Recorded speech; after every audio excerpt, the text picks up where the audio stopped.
nuestra clase de historia, que estamos con el franquismo. Decido comentar una cosa, que estoy corrigiendo la entrega que me mandaste. En general se nota que habéis trabajado. Durante todo lo que queda de semana voy a ir, sigo corrigiendo, voy mandando correo y demás, ¿vale? Del franquismo, ¿os acordáis que os mandé una serie de documentos que tenían que ver con lo de la base social que explicamos al franquismo y sobre la represión, ¿verdad? Que era el documento 8, 9, 10, 11, 12, 13, 14. Bueno, en algunos me extenderé más que en otros. Entonces, lo primero que voy a hacer va a ser corregir esto, y si no me extiendo mucho, no lo sé, seguiré adelante con esto del franquismo, ¿no? Entonces, vamos a empezar a corregir, que son imágenes curiosas, curiosas. Vamos a ver. Vamos a empezar con el documento 8. Os lo pongo y lo vamos comentando, ¿vale? Y lo vais corrigiendo. Se supone que lo tenéis que haber hecho. Bueno, documento 8 es muy fácil. ¿Os acordáis que os hablé que solamente había un partido político permitido, legal, que era el partido de Franco, claro, la Falange, la Fedejons, ¿verdad? Y como la Fedejons, ese partido pues controlaba e intentaba buscar apoyos sociales en la población, apoyos sociales a Franco, a la dictadura franquista, imponía la base ideológica. Entonces, la Fedejons, dentro de la Fedejons había como 4 organismos donde se intentaba aleccionar, controlar a la población. Y uno de esos grupos es el que veis en el documento 8. El documento 8 es una imagen, una fotografía antigua que retrata ese grupo que era el Frente de Juventudes, que estaba formado, como estáis viendo, por niños jóvenes que se intentaba de alguna manera aleccionarlo, doctrinarlo para que estuviera a favor de la dictadura y apoyara la dictadura. Y si insistían mucho en valores del ejército, como estáis viendo aquí, valores como la disciplina, el orden. Es cierto que también daban mucha importancia a la educación física y deportiva, y muchas veces, como estáis viendo en el documento, pues organizaban colonias, albergues, campamentos para ir adoctrinando a los jóvenes. Aquí veis que era la otra fotografía del documento 8, pues esta sección de juventudes, esta frente de juventudes, que así se llamaba, con el brazo en alto, que era una de las señales del franquismo, que sabéis que no es novedosa, que es copiada esa señal, el brazo en alto, igual que la camisa azul, es, como digo, copiada de símbolos fascistas alemanes e italianos. El documento 9,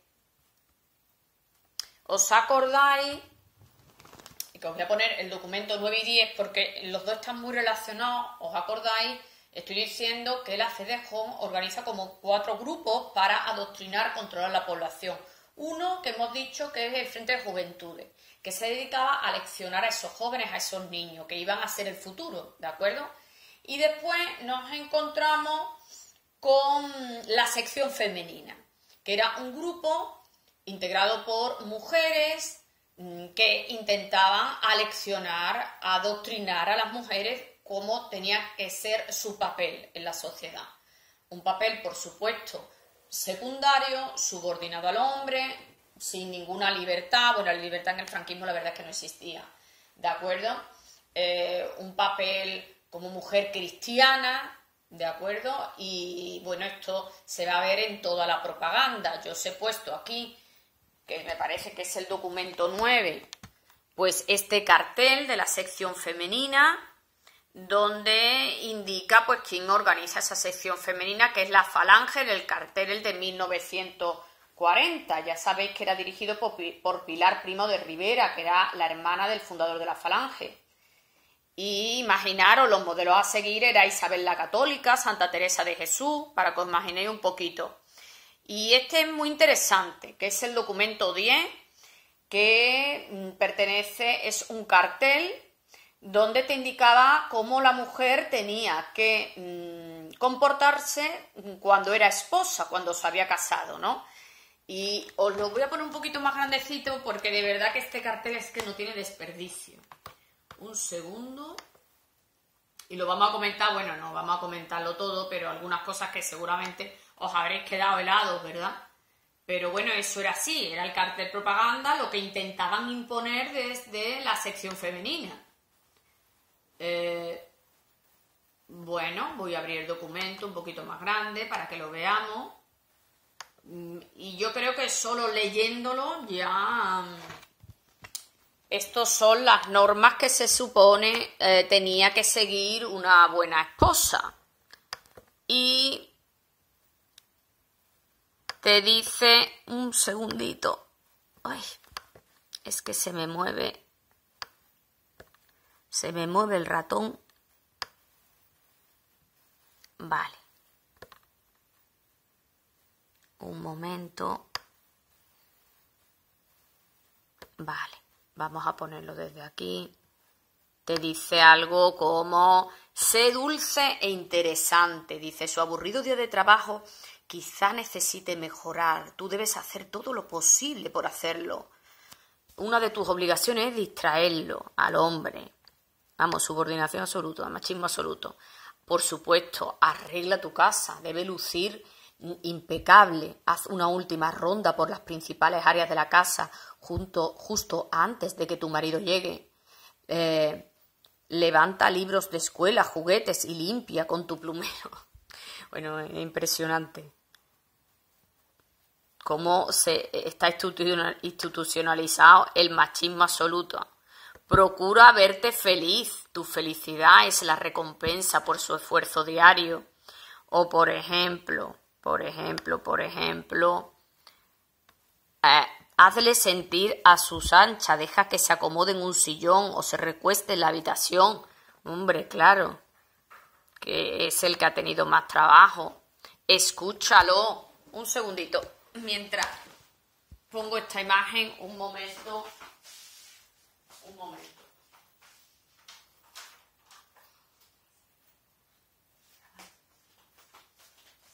O aquí, por ejemplo, que es interesante, que dice, escúchalo, déjalo hablar antes. Y recuerda que sus temas son más importantes que los tuyos.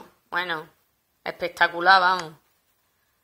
Minimiza el ruido. A la hora de su llegada apaga lavadora, secadora, aspiradora. Bueno, claro, le vaya a molestar. Ay, perdón.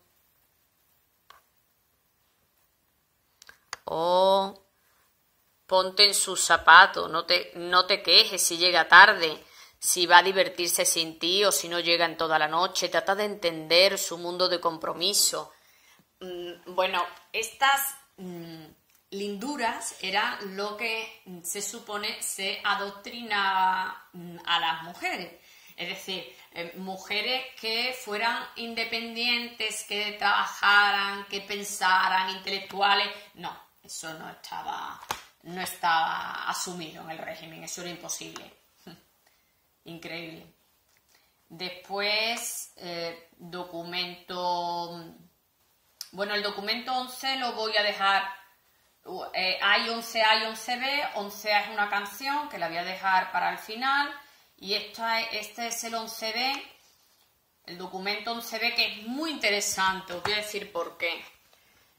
Documento 11B es una fotografía donde una fotografía se supone que en Vizcaya, después de la guerra civil, donde se supone que unos republicanos, que son esta zona, están fusilando a estos que son gentes de derecha. En un extremo los niños que están observando, que están aleccionándolos en el odio, y en el otro extremo los que esperan a fusilarse.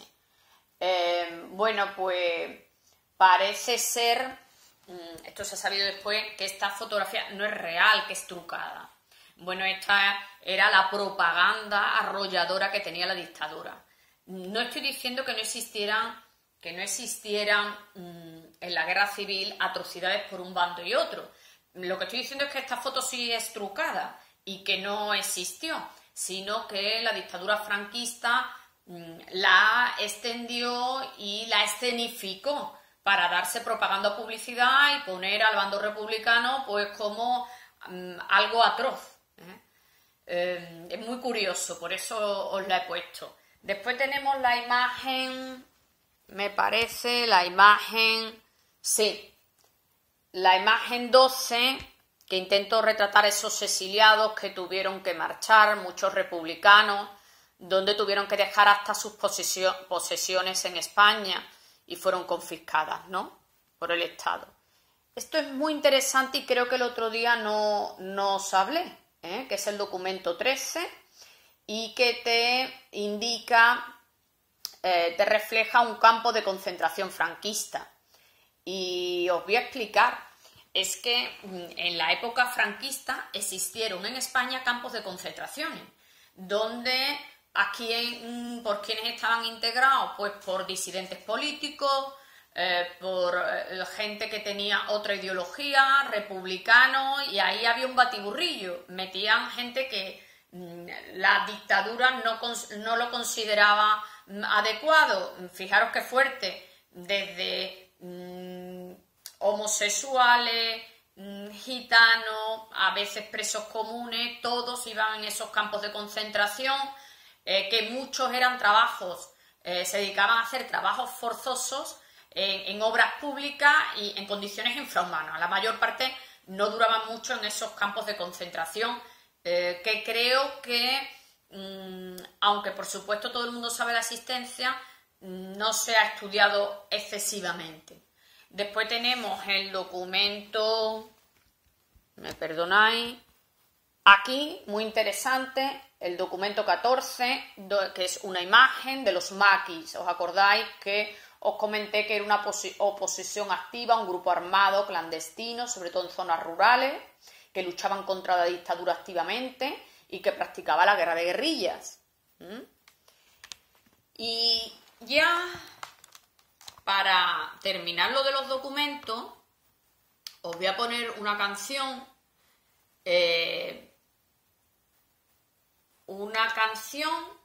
que se hace en 1975, año en que muere Franco. Lo hace Luis Eduardo Aute, que es uno de los cantautores más importantes de España, por cierto, muerto hace poco, y que explica un poquito cómo actuaba la censura. Sabéis que había una censura, un control de cualquier publicación, libro, música, para todo lo que indicara cualquier oposición o idea contraria a la dictadura, pues no publicarlo. Luis Eduardo Aute en esta canción, digamos que salva la censura, porque la censura pensó que era una canción de amor desesperada, y no es así. En realidad, y dicho por Luis Eduardo Aute, era una canción que él hace para criticar las penas de muerte, las últimas penas de muerte que se producen el 27 de septiembre de 1975 de 5 personas, ¿no? 2 de la ETA y 3 miembros del FRAP, y que internacionalmente creó una gran conmoción. Fue de las últimas penas de muerte o fusilamiento, y es una crítica a ello. Se llama al alba porque es que a esa hora al alba es cuando se producían los fusilamientos. ¿Qué ocurre? Que la dictadura pensó que era una canción de amor y pasó desapercibida, y hoy día pues es casi un símbolo, un himno en contra de la pena de muerte. Os la voy a poner porque es muy bonita la canción y lo mismo la habéis escuchado alguna vez. Os la pongo. Vamos a ver.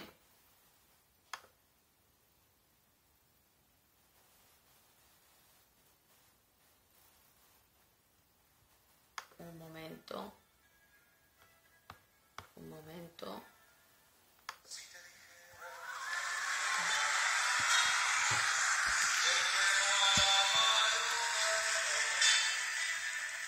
No sé qué estrellas son estas que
Los hijos que no tuvimos se esconden en las cloacas, comen las últimas flores, parece que adivinarán Bueno, que el día que se avecina. la canción es preciosa y quizás la habéis escuchado alguna vez, seguro.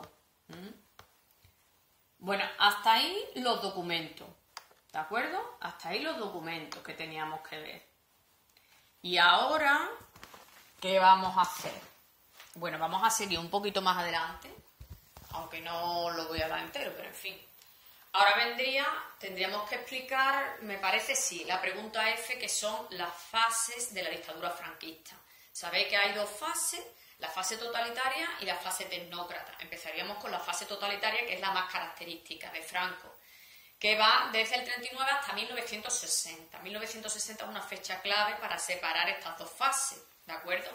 Entonces os voy a explicar un poquito la fase totalitaria, un poco el inicio, pues cómo se estructura, cuáles son sus características, cuáles son sus leyes fundamentales, ¿no? Y paro ahí, porque tampoco me quiero extender y ya para el viernes termino esta fase, ¿no? La base ideológica, bueno, es la fase más característica de la dictadura franquista, donde se ve perfectamente esa dictadura autoritaria, personal, en torno a Franco. Es la primera fase que comienza en 1938, donde Franco concentra, por supuesto, todos los poderes y todos los títulos, que ya están dichos anteriormente, ¿verdad? Tiene una base ideológica, evidentemente. Cuando digo esa base ideológica, pues ya sabéis, en contra es antidemocrática, antiliberal, lo ve como liberalismo, la democracia, elementos extranjeros, que no tienen nada que ver con España. Sabéis que está arropada por un halo religioso, que incluso Franco empleaba muchas veces el lenguaje religioso y que potenció al clero, ¿no? Financió al clero. Eso también está indicado. Deciros que evidentemente las primeras medidas que toma en esta fase totalitaria son medidas típicas de la dictadura, donde hay que cortar todo tipo de libertades, suspender la Constitución de 1931, clausurar el Parlamento, prohibir todos los partidos políticos y sindicatos, salvo la Fedejons, que era su partido, ¿no? Y es muy curioso porque en estos primeros momentos de la fase totalitaria, para que quede claro esa dictadura, se publica lo que es el Fuero del Trabajo, lo que se llamó el Fuero del Trabajo en 1938, donde en ese fuero directamente cualquier tipo de huelga, reivindicación obrera se consideraba acto subversivo, estaba prohibido. Bueno, yo creo que con este Fuero del Trabajo quedaba muy claro lo que era la dictadura. Y en estos primeros momentos, pues también es evidente que empiezan a tomar Franco y la dictadura símbolos que nos recuerdan a los fascismos italianos, alemanes, como la camisa azul, el brazo levantado, ¿vale? Esto que estoy explicando es lo típico de la fase totalitaria. Ahora bien, cuando termina la Segunda Guerra Mundial, en 1945, y sabéis que los totalitarismos, Alemania, Italia, han perdido y han ganado la democracia, pues es verdad que Franco idea una serie de leyes, algunas, para congraciarse, para acercarse a esas democracias en el ámbito internacional, ¿no? Y para dar una imagen, a través de esas leyes, una imagen un poco más legal de esa dictadura, que evidentemente la dictadura no era legal, porque no habían salido en elecciones, ¿no? Esas leyes que hace para acercarse, para congraciarse con las democracias, para parecer legal, se van a llamar las leyes fundamentales. Y hay una imagen que os he puesto yo aquí en el blog, que es muy interesante, donde te vienen todas las leyes que se producen en época franquista, aunque nosotros hoy nos vamos a concentrar en esas leyes fundamentales que se producen dentro de la fase totalitaria. Os lo voy a poner, lo vamos a mirar, y creo que esto es lo último que vamos a dar. Vamos a ver, aquí tenéis en azul las leyes que se producen en la fase totalitaria, las leyes fundamentales, y en este trono las que se producen en la fase tecnócrata, que lo daremos, ¿no? Entonces, las que se producen en la fase totalitaria. Hemos hablado, lo voy a poner un poquito más grande que no se ve. Vale, hemos hablado del fuero de los españoles, el fuero de los trabajadores, donde el fuero del trabajo, donde evidentemente se consideraban huelgas y reivindicaciones pues como algo subversivo. Después tenemos, dentro de las leyes fundamentales, la Ley Constitutiva de las Cortes, en 1942, donde se crea unas cortes, ¿vale? Evidentemente para congraciarse un poco con las democracias internacionales, que estaban formadas esas cortes por los procuradores, que por supuesto esos procuradores no eran elegidos por sufragio, ni mucho menos, porque no existían elecciones. Eran nombrados directamente por Franco, o otros eran nombrados a razón de su cargo, por ser alcalde, rector de universidad. Estaban supeditados a Franco y tenía una función consultiva, es decir, en realidad no estaban supeditados totalmente a Franco, ¿no? Después tenemos, dentro de las leyes fundamentales, el Fuero de los Trabajadores, en 1945, que era, bueno, digamos, no era una constitución, era un sucedáneo donde venían recogidos derechos y deberes de los españoles, pero evidentemente esto era sobre papel, pero para poderla ejercer esos derechos y deberes tenían que haberse profundizado. Nunca se garantizó ni se profundizó, porque lo único que pretendían estas leyes fundamentales y este fuero de los españoles, pues era congraciarse un poco con las democracias exteriores. Después tenemos la ley de referéndum nacional, que la tenéis aquí, esta, de 1945, que se establecía un referéndum, una consulta al pueblo, ¿vale? Para ciertos proyectos de ley. En realidad era un lavado de cara porque nunca se consultó al pueblo absolutamente para nada.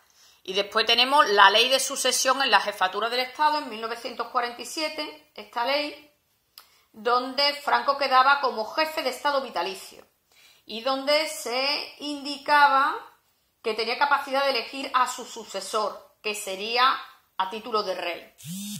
Bueno, como veis, todas estas leyes que os está indicando, estas leyes, la Ley Constitutiva de las Cortes, Fuero de los Españoles, la Ley de Referéndum Nacional, la Ley de Sucesión, todos estos forman parte de lo que se llama leyes fundamentales, donde el único objetivo no era buscar libertad o buscar derechos, ni mucho menos.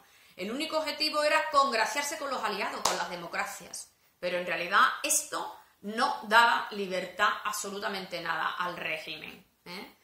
Bueno, hasta aquí llegamos. No os voy a mandar deberes, lo único que vayáis haciendo el esquema de Franco y ya el viernes terminamos esta fase, ¿vale? Venga, adiós.